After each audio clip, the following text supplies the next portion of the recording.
Excuse me, what did you say? Just tell my colleague to crack on with the job. I don't think so. You make any more noise, and I'm calling the police. The wait for The Elder Scrolls 6 has been a long and treacherous one, and I hate to report that it's far from over. Can you believe this game was announced back when going outside was allowed? I haven't gone outside in like 20 years.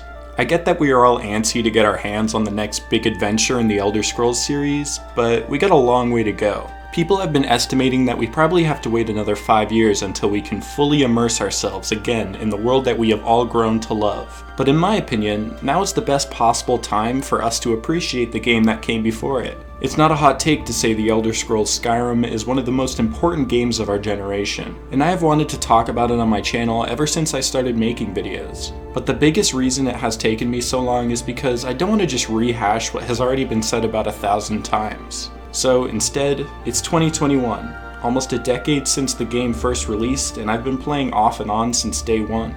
So rather than this being one of my typical reviews, let's talk about how this game, that changed the angle of gaming forever, is totally worth your time in 2021.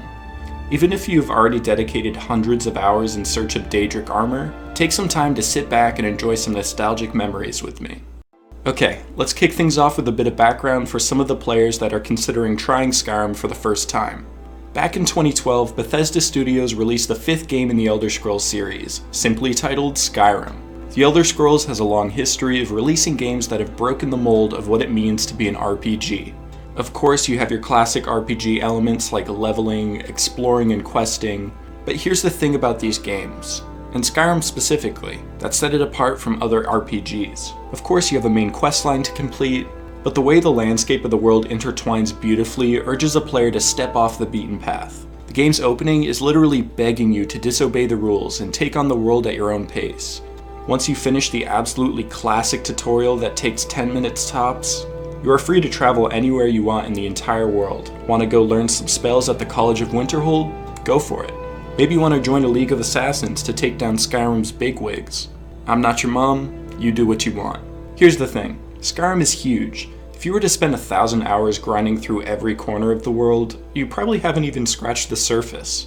There is an insane amount of content here, which is one of the biggest reasons players like me find themselves coming back to it all the time.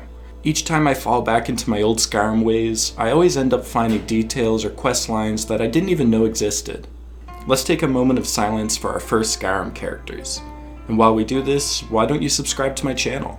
We're trying to hit 200 by March, so why not join in on the fun?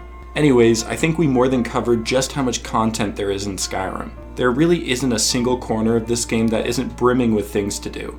But none of this would really matter if these side quests and adventures felt hollow. Luckily, nothing to do in this game feels insignificant. Every conversation feels important in some way because most of the time, these decisions of who you talk to can lead you to hours of incredibly deep and fleshed out quests without even realizing it. For example, one time I walked into a tavern in the city of Markarth and started chatting up a random, average-looking guy sitting in the corner drinking. Next thing I know, we're in a drinking contest. As it turns out, my character blacked out and woke up in a random church trying to piece together what happened the night before, hangover style. This quest just keeps escalating, until I found out that this random dude was actually a Daedric prince. I stumbled upon this completely by chance, and I can only imagine the millions of other experiences players have found themselves in. Nothing is an afterthought. Every inch of this game holds details filled with thought and care that is pretty unmatched by any other game I have ever played. Also, unlike the vast majority of RPGs, every trivial line of dialogue is fully voiced. There are over 60,000 recorded lines in Skyrim, so it makes every single conversation feel significant and not just shoehorned in there. Yes, it is kind of a meme that there are 70 voice actors and over 5,400 NPCs, so there is some overlap, but you can only feel impressed by the amount of thought and care that went into the voice work here. Definitely an extremely underrated detail in my eyes. Let's talk a little bit about the combat, shall we? It's always been a surprise to me that there are tons of people that consider Skyrim's combat very simple and even dated. While swinging your sword only takes a simple click, there is so much more to it. First of all, there are hundreds of different weapons to choose from. Of course, you've got your classic sword and shield, but you can dual wield axes or take on enemies in silence like a ninja with a well-sharpened knife. Bows and arrows are great for ranged combat, but you could use one of 1,000 unique spells to take on your enemies using a staff or even your bare hands. You can even summon protectors to do your fighting for you. I completely understand that you aren't going to find dodging or parrying in a game released back in 2012, but honestly, it works the way it is. I never considered combat to feel stiff or boring. It is always exciting and keeps you on the edge of your seat. Before we get into the ways to make this game feel fresh in 2021, I would be sorely mistaken if I didn't talk about how incredible the music is in this game. Jeremy Soule is an absolute genius, and he's probably one of my favorite game composers, like, ever. Right off the bat, he has done all the music for the earlier Harry Potter games, which if you've seen my ranking every single Harry Potter game video, you will know that I'm obsessed with them. But what he has done with the music in Skyrim is nothing less than a marvel. The way he is able to set a tone and excitement for pure exploration just by the music itself blows my mind every time I hear it. I put on this stuff when I'm just spending time at home, and I might say he is the sole reason I made it through quarantine. Seriously, even if you aren't planning on playing this game for yourself, give the music a try. 10 out of 10, it'll definitely make you cry. Okay, so where were we?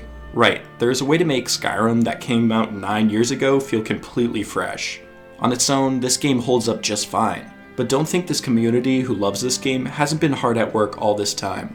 Mods are becoming a staple when it comes to Skyrim, and I'm happy to inform you that they are more accessible than ever, even on consoles. Right off the main menu, you can install creator mods made for fans by fans. The possibilities here are genuinely endless. Want improved graphics to look like the game was made this year?